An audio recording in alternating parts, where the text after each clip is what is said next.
안녕하세요. 영화를 즐기는 다양한 방법의 영화학개론입니다. 오늘은 영화 터널의 연출과 디테일 편 코멘터리에 이어서 캐릭터와 연기, 그 외의 이야기 편으로 코멘터리를 이어나가겠습니다. 그럼 바로 시작하겠습니다. 하정우 배우가 물을 버리고 하늘을 보는 장면입니다. 영화 초반에 찍은 이 장면으로 감독은 하정우 배우가 디테일한 연기의 소유자라는 걸 확신하고 기대하게 되었습니다. 이는 이정수가 터널에 갇힌 이후에 보지 못하는 햇빛을 마지막으로 보고 간다라는 하정우 배우의 복선이 계산된 연기였습니다. 하정우 배우는 초반부 주유소 직원이 주유를 잘못 넣은 상황 등에 관하여 감정과 톤을 어떻게 잡을지 고민하였는데 너무 짜증이 많지 않았으면 좋겠다는 결론을 내렸습니다. 캐릭터를 설명할 부분이 딱 초반부와 세연과의 통화 말고는 없었기 때문에 여기에서 조금 긍정적인 모습, 밝은 사람이라는 것을 보여줘야 본인이 후에 처한 재난 상황을 극복할 수 있는 부분이 되겠구나 생각해서 판단했다고 합니다. 여담으로는 이 촬영씬에서 배두나 배우가 앞에서 봉고차를 타고 달리면서 통화 연기를 현장에서 도와줬다고 하네요. 배두나 배우 외에도 이 영화에서 나온 많은 통화씬들은 그에 맞는 상대 배우가 직접 와서 연기에 도움을 주었습니다.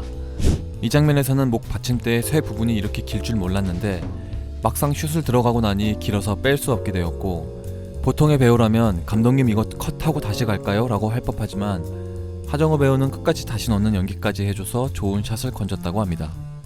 여기에 나오는 막내 구조대원은 배우 조연철로 그의 형은 가수 매드크라운입니다. 영화 차이나타운에서 홍주 역을 맡아 열연하기도 했습니다.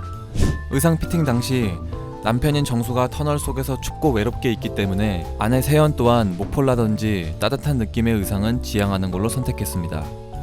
주인공 정수가 터널에서 처음으로 사람을 만나는 씬에서 하정우 배우는 혼자 차 안에서 연기하다가 상대 배우와 연기할 수 있어서 반가움이 자기도 모르게 연기로 나왔다고 합니다.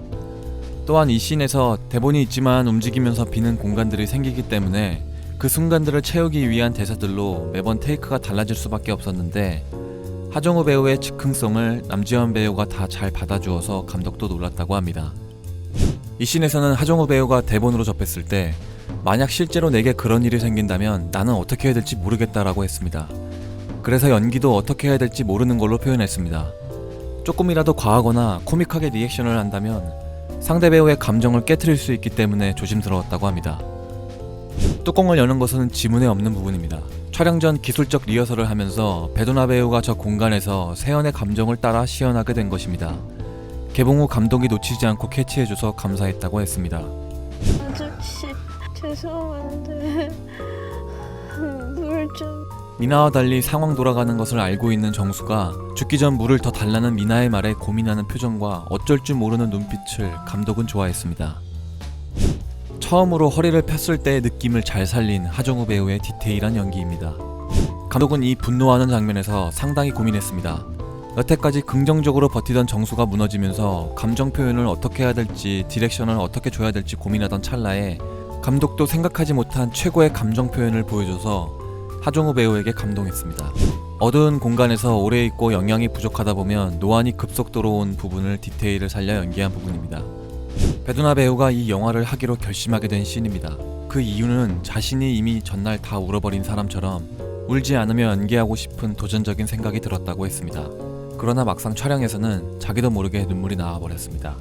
감독은 대경이란 캐릭터가 우리 시대의 영웅은 힘이 세고 날아다니는 것이 아니라 비겁함을 아는 사람, 남의 아픔에 대해 같이 공감하고 무의미할지라도 계산하지 않고 시도해보는 사람들이 영웅인 것 같다고 생각했습니다. 이 영화의 배급에는 쇼박스, 제작에는 어나더 데이, BA 엔터테인먼트, 하이스토리가 참여했습니다. 여담으로 BA 엔터테인먼트는 장원석 대표의 회사인데 장원석 대표의 영어 이름이 빌리 아큐먼이라고 합니다. 하지만 영어 이름과 상관없는 회사 이름이었습니다. 김성훈 감독은 BA 엔터테인먼트의 로고가 참 촌스럽다고 말했습니다. 영화 터널에서 사실감 있게 미술 세팅을 한 미술 감독은 이우경입니다. 영화 곡성, 구남도의 미술 감독을 맡았었습니다. 영화 속에서 주인공 이정수가 마시는 물은 협찬입니다. 여기에 나오는 방송국 이름 SNC는 하정우 배우의 전작 더 테러 라이브에서 주인공이 몸담았던 방송국 이름입니다. 더 테러 라이브의 감독과 제작사에게 직접 받아 쓴 로고로 하정우 배우의 아이디어였습니다. 여기 나오는 강아지 사료는 진짜 강아지 사료입니다. 극중 정수가 직접 먹었기 때문에 어떤 애견샵에서는 하정우가 먹은 사료라고 광고를 했습니다. 여기 나오는 최규하 배우는 영화 부산행에서 의인 거지로 나왔습니다. 영화 군도에서는 전라도 사투리 선생님으로 도움을 주었습니다. 저기요. 터널 밑에 계신 분은 파충류가 아니라 사람입니다. 도룡뇽은 파충류가 아니라 양서류입니다. 오달수 배우의 드립이었습니다. 혜선에게 구조 포기 사인을 종용하는 역할은 배우 박혁권입니다. 감독은 사인을 종용하는 관료가 너무 나쁘게 보이지 않았으면 좋겠다. 그 사람도 본인의 의지가 아니라 위에서 시켜서 하는 인물이기 때문에 나름대로 슬픔이 있지 않을까 생각했습니다. 그리고 이에 적합한 이미지가 박혁권 배우라 생각했습니다. 실제 119에는 사람이 매몰됐을 때 음파로 생명을 찾거나 음영으로 생명을 찾는 장비가 있습니다. 영화 속 이 장비에는 그 두 가지가 섞여 있는 것으로 영화적 허구가 가미되어 있습니다. 주인공 이정수가 구출된 씬에서 하정우 배우가 오달수 배우에게 귓속말로 한 대사는 나는 조선의 국모다. 밥은 먹고 다니냐? 아버지는 뭐하시노? 라는 것이었습니다. 오달수는 그 부분에서 원래의 대본과 달리 하정우가 장난을 치는 바람에 웃음을 찾는데 힘들었다고 합니다. 일반 헬기는 산세가 험하고 바람이 거친 곳을 접근하지 못하기 때문에 실제 119 헬기의 도움을 받았습니다.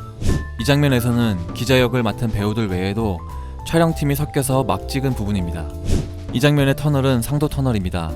그리고 앵커가 말하는 부실공사 뉴스의 스크립트는 감독의 꾸민 이야기가 아니라 몇 년 전에 뉴스에 나왔던 뉴스 그대로를 발췌해서 쓰였습니다.